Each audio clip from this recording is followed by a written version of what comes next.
Is it ambition on the part of the agents, the U.S. attorney himself, the AUSAs, or some combination? May I jump in? Go ahead, One moment, please. please. A case agent has a lot of pressure on him, okay? There's an expectation to bring home a conviction. That's the expectation, okay? And I understand it. I wholeheartedly understand it. I get it, okay? What had happened here, and it's in our belief, Ted Otto was a senior agent. I believe at the time of our case, he had about 22 years in seniority there? Yes, I believe definite something amount like of that. time, yeah. And he was certainly a runner-up to take over the C-16 squad, the Gambino squad. He was certainly a runner-up for that. I believe in my heart, my cases have dealt him a setback. My first two trials have dealt him a setback.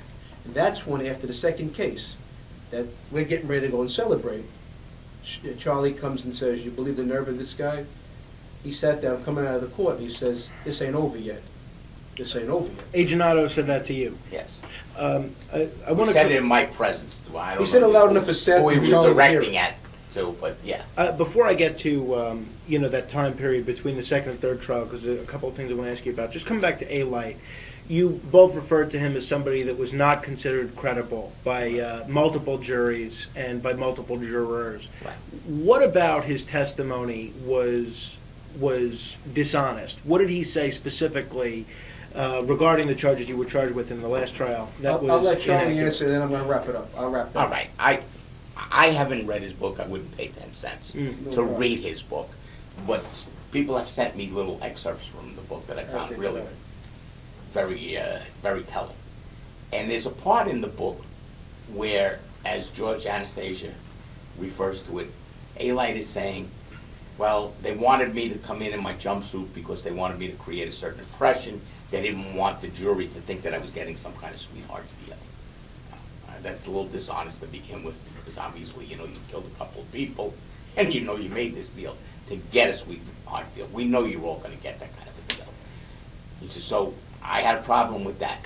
Then during the briefings and the trial preps, there were many times when we had loud arguments between myself, the prosecutors, and the agents, because I felt pressure that they were trying to pressure me to tailor my testimony to conform with a certain version of the facts that they had from people who had cooperated earlier or whatever.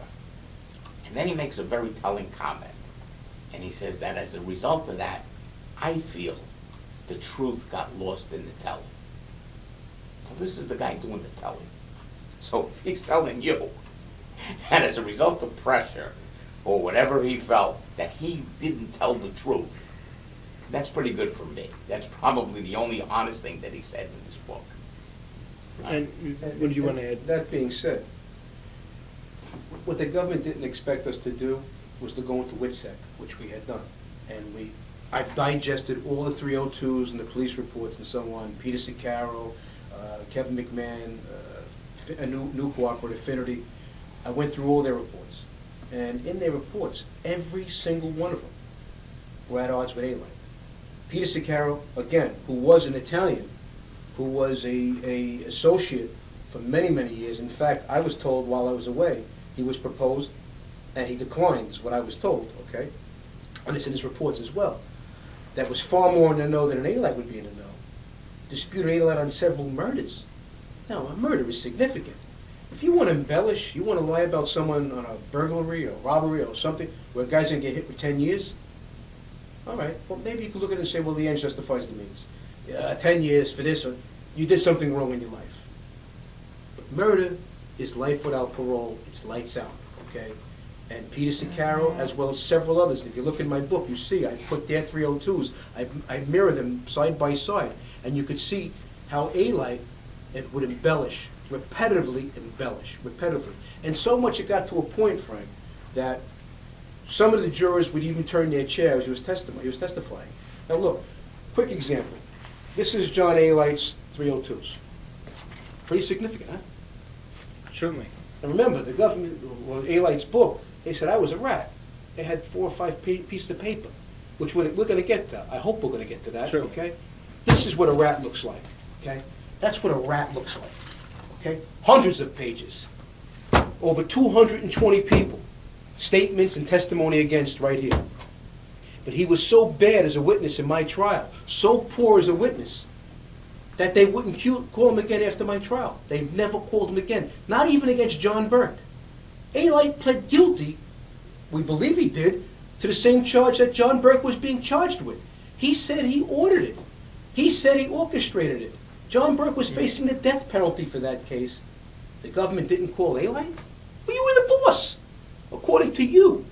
You were the boss, right? You were calling the shots. You were the shot caller. And the government wouldn't even call him. They never called him again. He gave information on over 220 people, and they never called him for one case. Why is that?